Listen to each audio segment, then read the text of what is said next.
मेरे लिए अयोध्या का विषय सामान्य विषय नहीं है। जैसे दैनिक जागरण के लिए यह आज का मुद्दा नहीं है।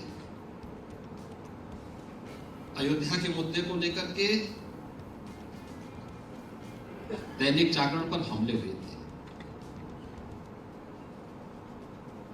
अयोध्या के मुद्दे को लेकर के पत्रकारिता और मीडिया पर हमला हुआ था, और अयोध्या के मुद्दे को लेकर के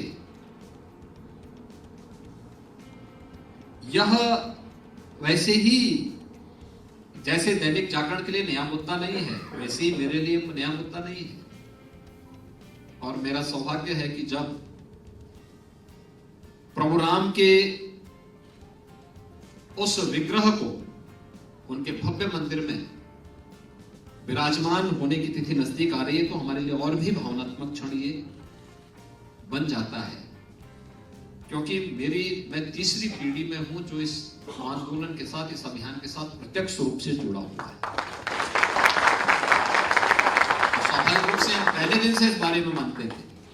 आज राष्ट्रीय युवा दिवस है, स्वामी विवेकानंद की पावन जयंती। वैश्विक मंच पर स्वामी विवेकानंद ने भारत को एक पहचान दिलाई।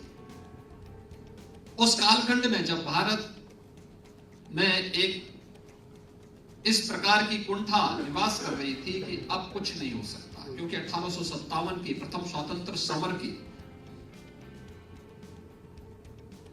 उस समय की ब्रिटानिया हुकूमत के द्वारा जो क्रूरता बरती जा रही थी, जिस प्रकार से कहर बरपाया जा रहा था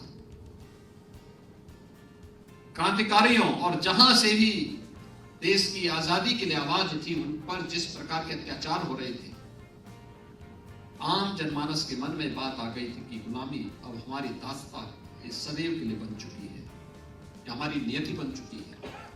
उस कालखंड में स्वामी विवेकानंद का जन्म होता है, और स्वामी विवेकानंद ने उस समय के युवाओं के लिए एक नई प्रेरणा दी थी, भारतवासियों के लिए एक नई प्रेरणा दी थी। उठो, जागो और लक्ष्य की प्राप्ति तक निरंतर प्रयास करो।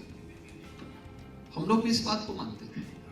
अयोध्या में प्रभु तो सर्वव्यापी है, हमें तो निमित्त मात्र बनना है। और अयोध्या का संघर्ष एकमात्र ऐसा संघर्ष है जो 1528 से लेकर के 2019 तक निरंतर चलता रहा। कोई वर्ष नहीं था, कोई दिन ऐसा नहीं था, कोई क्षण ऐसा नहीं था। हम जब भारतीय जनमानस की बात करते हैं, राम के बगैर भारतीय जनमानस की कामना की ही नहीं जा सकती। हमारे घर में कोई मांगलिक कार्यक्रम होता है, कोई नया शिशु आता है, कोई भी धार्मिक कार्यक्रम, सार्वजनिक कार्यक्रम होता है, हम अखंड रामायण का पाठ बिठाते हैं। राम नाम संकीर्तन हमारे घरों में होने लगता है। उठते हैं तो राम का नाम स्मरण करते हैं, जागते हैं राम का नाम स्मरण करते हैं, खेतों में कार्य करते हैं राम का नाम स्मरण करते हैं, व्यवसाय करते हैं राम का नाम स्मरण करते हैं। जीवन का कोई कार्य ऐसा नहीं, जीवन का कोई काम ऐसा नहीं जो राम के बगैर होता हो।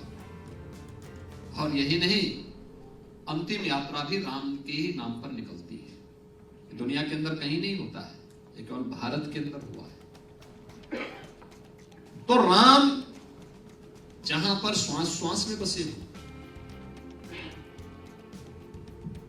उन लोगों ने इस गलती को करने का प्रयास किया कि श्वास श्वास में बसे हुए राम को भारतीय जनमानस से अलग करने के कुत्सित प्रयास का हिस्सा बनने का कुत्सित प्रयास किया।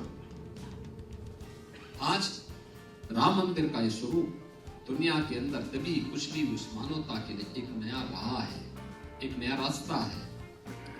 भारत की आस्था का सम्मान हो रहा है। भारतीय जनमानस प्रफुल्लित है, उत्साही है, उमंग से भरा हुआ है।